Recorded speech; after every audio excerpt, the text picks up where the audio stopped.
In books, I know stories are carried through a lot of dialogue and obviously a lot of words. That's the medium. But film is a visual medium. Show, don't tell. These were Doug Walker's words in his review of Stephen King's The Shining television miniseries, and these words have always stuck with me since I first saw his review for a particular reason. They're important. Now, for some context, Doug is talking about how the miniseries is shot like a novel, with large swaths of dialogue, many slow drawn-out scenes, and little actual visual stimuli. And while this may work well in a novel, these elements don't work for something that was filmed, because film is a visual medium. Show, don't tell. But this concept doesn't only apply to film. Video games are still a relatively new medium, and really are a combination of many mediums. But there is one huge trait that other mediums lack: interactivity. The ability for the recipient to engage with the media isn't totally new. Take, for example, improv shows, or even a few films. And of course, who can forget the Choose Your Own Adventure books?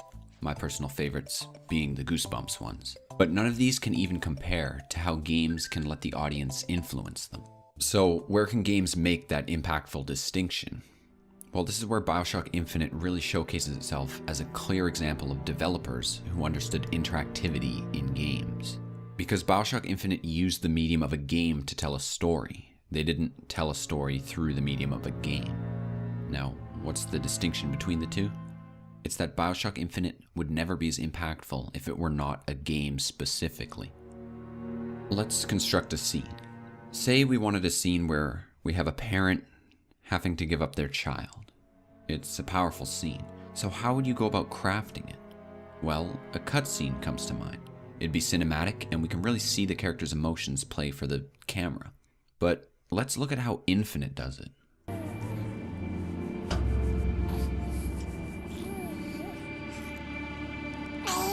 Go ahead. No. You can wait as long as you want. Eventually, you'll give him what he wants. How do you know all this? I can see all the doors, and what's behind all the doors. And behind one of them, I see him. Comstock.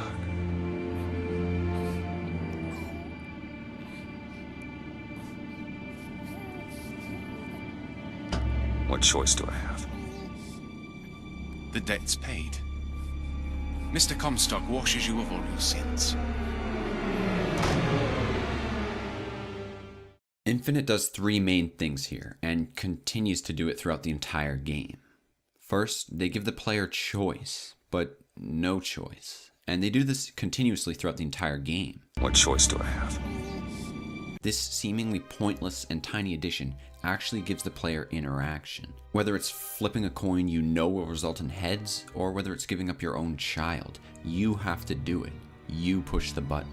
It puts the onus of responsibility on the player, and doing something is psychologically very different from watching something. For all the recent flack Call of Duty takes, some of the earlier games understood this concept exceptionally well. Think of the scene No Russian. Watching a large group of innocent people being mowed down is just as powerful as it is disturbing. But to actually be part of the gunman, it escalates it to a new level psychologically.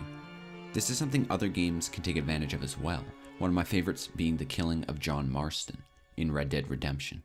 They allow you to have a little bit of hope, to actually get some shots off, and just maybe you think maybe you can get out of this. Because just because something is inevitable doesn't mean the player shouldn't at least be able to try.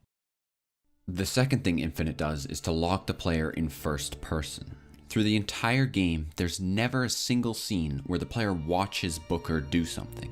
And that's because in BioShock Infinite, the player is Booker. Just as you can't watch yourself do something in real life, you can't in the game. It never breaks the immersion that the player and the character are the same person. And interestingly enough, Call of Duty also does this. Think of the ending of Call of Duty Modern Warfare. The entire game builds to this scene. It could have been done in a cutscene like so many other games. Watching your character heroically gun down the villain while on death's door. But the developers understood that this is something the player had to do. They'd been chasing the guy the entire game, so watching the ending would never have been satisfactory. In fact, they even do everything they can to ensure the player succeeds. They slow time. Zhakayev and his men die after only one shot. Because in a moment as big as this, the designers understood that failing the mission would be monumentally disappointing and break the immersion beyond repair. So they made the scene as easy as possible for the player. But getting back to BioShock, the last thing they do is to weave this idea of interactivity into the story itself. Both the first and third games do this. They question whether your choices, the players, are even choices in the game you're currently playing. Sure, you flip the coin, but the coin is always going to be heads, so why bother flipping the coin? While the first one reveals this in one of the best scenes in video game history, the third game always gives the player the interaction. Just the smallest thing, pushing a button, even if it means sealing your fate. Of course, the player has a choice. They could not push the button, but nothing will ever progress if they don't.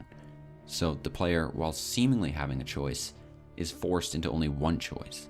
It's a twisted loop of logic that implies deeper meaning into video games themselves, while still tying into a gripping plot.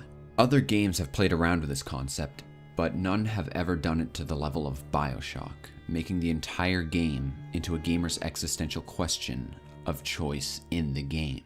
The series is the defining example of an immersive game. The setting, the characters, the inhabitants, and the story all bring the world to life.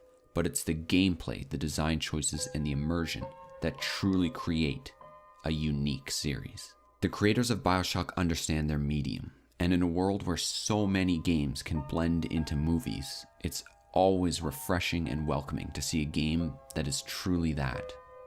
A game in every sense of the word.